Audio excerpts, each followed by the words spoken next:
आपको बताएं, पेट्रोलियम मसनूआत की कीमतों का रोजाना की बुनियाद पर तयन आज रात से किया जाएगा। नए तरीक़ेकार के तहत उगरा 7 दिन की औसत कीमतों के साथ कीमत का तयन करेगा। तजवीज़ ये है कि मंगल से जुम्मे तक रोज़ाना और हफ्ते से पीर तक 3 दिन के लिए कीमतों का तयन होगा।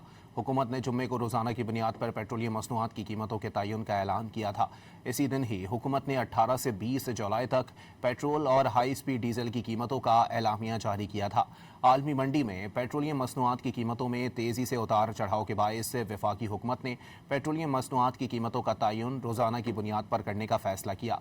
Petroleum levy, climate support levy, customs duty और मार्जिनस का इख्तियार वफाकी हुकूमत के पास ही रहेगा। जुम्मे को पेट्रोल 5 रुपये 44 पैसे और हाई स्पीड डीजल 31 रुपये 5 पैसे महंगा हुआ था।